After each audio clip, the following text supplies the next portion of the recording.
what we wanted to do is to talk about, take the opportunity of the promotion of Aviva Fridman here on the line with us, to talk about our virtual model and how we built the company so far to 110 tigers, professional workers in LARVOL, completely remotely. So I'm here alone at WeWork in San Francisco, alone in the office, you can see.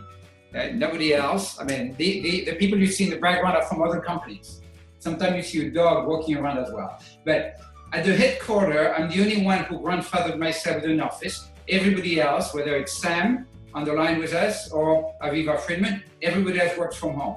What's unique is that Aviva was just promoted to VP, so she's now officially the number 2 in the company. And Aviva, we've never met. We've never met.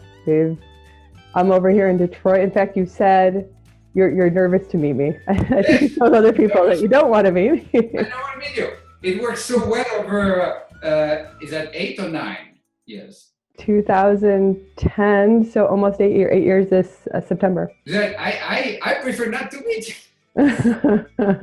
And we were able to build a great working relationship.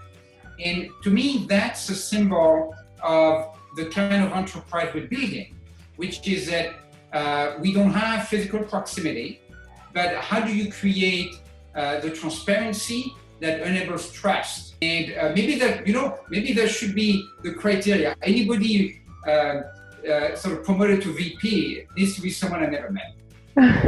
That would be unfair. That would be unfair. Let me ask you, Aviva, what has been your experience, I guess, working in that virtual environment over the years, the pluses and the negatives? In grad school, I applied for a job and the woman told me this is a very family-friendly company. And it turned out not to be, because I asked if I could work part-time at the company and part-time at home, and she said absolutely not, you have to come in to the company all the time.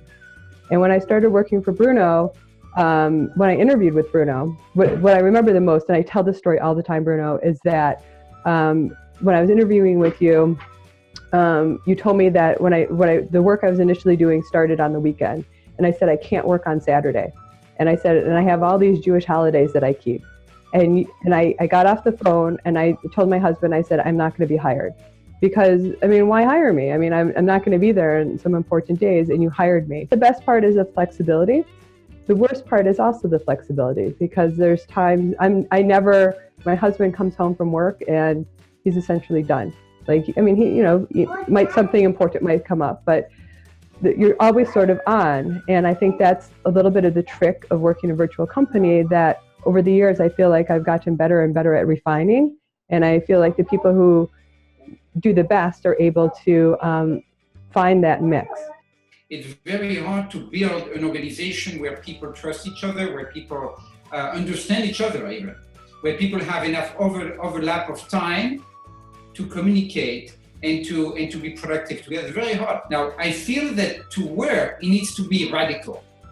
And in our case, it is, because again, I have nobody here in the company. But let's say if we had like even 5 people here, it would be essentially all of the top executives will be here, or the people who have maybe a different career, and it would be a different relationship, naturally. To me, to scale up, to go from 110 now to hopefully soon 1,000, 10,000 as we build our ambitious goals, we need to maintain the radical nature of it, which is we only virtual. We only have one office, and it's a virtual office. Otherwise, I feel we would devolve into the more traditional company. It's natural to rely on proximity. And what I say sometimes, you heard me say that, is that, and that sounds very harsh, but someone we do not see or have proximity with exists less to us.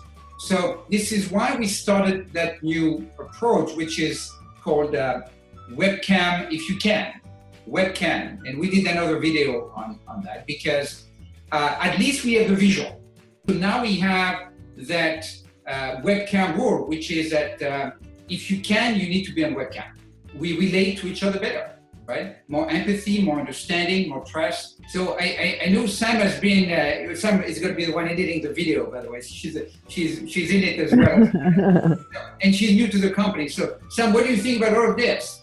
I actually really agree with Aviva on the flexibility. It's an incredible experience to be able to kind of do that and work in this environment. I really do feel like this is one of the most engaging environments I've been a part of, even with the remote community, because everybody's just been so wonderful and like helping me out and just so sweet. And I talk and hang out with everybody through webcam, and it's really cool that I could work a job that fits so well with what I'm going for in life, and also with this community like this. And part of it is the quality of the tigers or professionals we have in our company.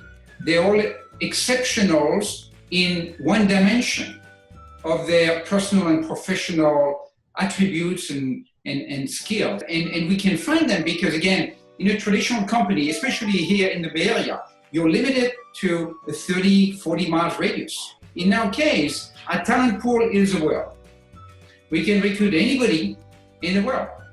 There are constraints too. They need to be able and want to work remotely. We need to have a common language and a time zone that is somewhat overlapping. One thing I want to add that both of you alluded to or commented on was the relationships. And I think even in a virtual company that you develop actually very close relationships. You meet people, they become your friends, you become interested in what's going on in their lives. And it's not just about the day-to-day work. Getting along and finding that you relate, you engage with your peers, with other people in the company, with people who report to you or maybe don't even report to you. That's so important. And that's part of being a real team. So thank you. I was going to say, my learnings for this year about honesty and a good attitude. Those are the two things. Those are, I think, the two key things. And more than anything about people working well together in a company, in a virtual company, those are the two key components. It goes without saying somebody should be good at what they're doing. But if somebody's good and they're not honest, or somebody's good and they don't really get along with other people, I think that ruins the chemistry. Transparency is hard. Nobody wants to be transparent. It's not natural, right? Actually, when we grow up, we're taught not to be transparent. Without that nearly unnatural level of transparency, it's too hard to build a real team the way we did. Without the great managers, without the great tigers and team members, there's no way the company would run and be successful. Very, very self-running in many ways. Bye, go Tigers.